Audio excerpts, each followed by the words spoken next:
Welcome to my channel SP শিক্ষাঙ্গনে তোমাদের সকলকে স্বাগতম। তোমরা যারা এইচএসসি পরীক্ষার্থী রয়েছো, তোমরা জানো যে তোমাদের পরীক্ষা অনুষ্ঠিত হবে 21শে এপ্রিল, অর্থাৎ তোমাদের হাতে আর মাত্র 7 দিনের মতন সময় রয়েছে। এই মুহূর্তে তোমাদের উচিত তোমরা পরীক্ষায় কোন ভুলগুলো করলে তোমাদের পরীক্ষার ভালো লেখা সত্ত্বেও তোমরা ফেল করবে, অর্থাৎ তোমাদের রেজাল্ট আসবে না। যে বিষয়গুলো তোমাদের একান্ত জানা দরকার সেই বিষয় নিয়ে আজকে আমি তোমাদের সাথে আলোচনা করব। 13 এপ্রিল 2026 শিক্ষা মন্ত্রণালয় থেকে রোল রেজিস্ট্রেশন ও সেট কোড ভুল হলে সংশোধন যেভাবে, অর্থাৎ এই প্রতিবেদনে তোমাদের রোল রেজিস্ট্রেশন ও সেট কোড ভুল হলে কিভাবে সংশোধন করবে এবং কিভাবে লিখতে হবে সেই সম্পর্কে আলোচনা করেছি। তো চলো আমরা একটু দেখে নিই যে কিভাবে তোমাদের এই সকল বিষয় ভুল হলে সংশোধন করবে তোমরা। এখানে বলা হয়েছে যে তোমার এইচএসসি পরীক্ষার রোল নম্বর, রেজিস্ট্রেশন নাম্বার ও সেট কোড পূরণে ভুল হলে করণীয় বিষয়ে স্পষ্ট নির্দেশনা দিয়েছে শিক্ষা বোর্ড। রবিবার 12 এপ্রিল প্রকাশিত এসএসসি পরীক্ষার পরিচালন সংক্রান্ত নীতিমালা 2026 এ বিষয়ে বিস্তারিত তুলে ধরা হয়েছে। এখানে বলা হয়েছে যে রোল রেজিস্ট্রেশন নম্বর অথবা বিষয় কোড লিখতে ভুল হয় তাহলে একটানে কেটে সঠিকটি লিখতে হবে, অর্থাৎ তোমাদের রোল রেজিস্ট্রেশন এবং সেট কোড যদি ভুল হয় তাহলে তোমরা হিজিবিজি কাটাকাটি না করে একটানে কেটে দেবে এবং পাশে তুমি সুন্দর করে যেটি সঠিক সেটি লিখে দিবে।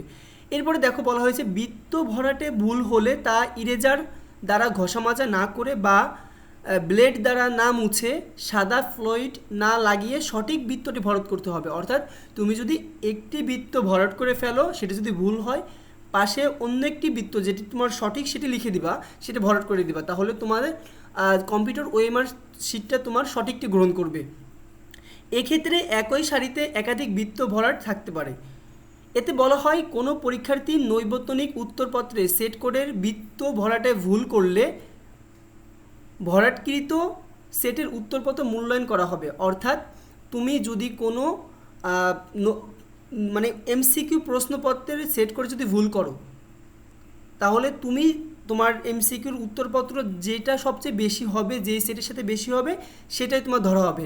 সেট কোডের বৃত্ত ভরাটের ব্যাপারে পরীক্ষার পরে কোনো সংশোধন গ্রহণযোগ্য হবে না, অর্থাৎ তুমি যদি কোনো সেট কোড না লিখো তাহলে তোমার আর কোনো ধরনের গ্রহণযোগ্যতা পাবে না। কোনো পরীক্ষার্থী সেট কোডের কোনো বৃত্ত ভরাট না করলে অথবা সেট কোডের একাধিক বৃত্ত ভরাট করলে তার উত্তরপত্র বাতিল বলে গণ্য হবে।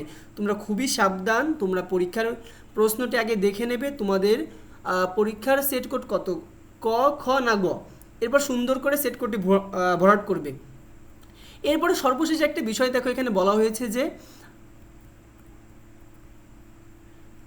কোনো পরীক্ষার্থী সৃজনশীল পরীক্ষার সময় অতিরিক্ত উত্তরপত্র গ্রহণ করলে কক্ষ পর্যবেক্ষক সাথে সাথে পরীক্ষার্থী কর্তৃক মূল উত্তরপত্রের কভার পৃষ্ঠায় অতিরিক্ত উত্তরপত্রের সংখ্যা জন্য নির্ধারিত স্থানে অতিরিক্ত উত্তরপত্রের সংখ্যা লিখে নেবেন, অর্থাৎ তুমি যদি কোনো রকম লুজ নাও ওই লুজের সংখ্যাটি তোমার মেইন কভার পৃষ্ঠায় লেখা থাকবে অতিরিক্ত পৃষ্ঠা, ওইখানে তোমাকে লিখতে হবে তুমি কয়টি লুজ নিয়েছো, একটি লুজ নিয়েছো নাকি অনেকগুলো লুজ নিয়েছো, এই তোমাকে সুন্দর করে লিখতে হবে, না লিখলে তোমার লুজ পত্রটি বাতিল বলে গণ্য হবে।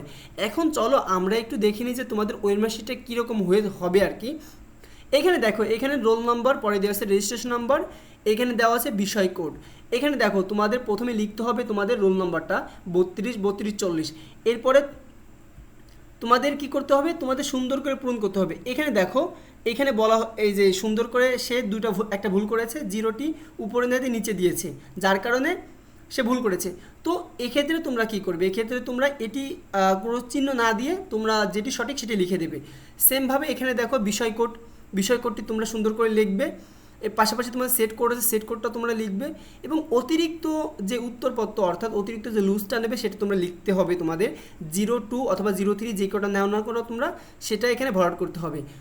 তো প্রিয় শিক্ষার্থী বন্ধুরা, যদি ইনফরমেটিভ ক্লাসটি তোমাদের ভালো লেগে থাকে, পরবর্তী যে কোনো আপডেট নিউজের জন্য চ্যানেলটি সাবস্ক্রাইব করে রাখো, যেন যে কোনো আপডেট নিউজ আসলেই তুমি জানতে পারো যে কোনটি তোমার জন্য খুবই গুরুত্বপূর্ণ। আবারও এসপি শিক্ষাঙ্গনের পক্ষ থেকে তোমাদের সকলকেই ধন্যবাদ জানাই।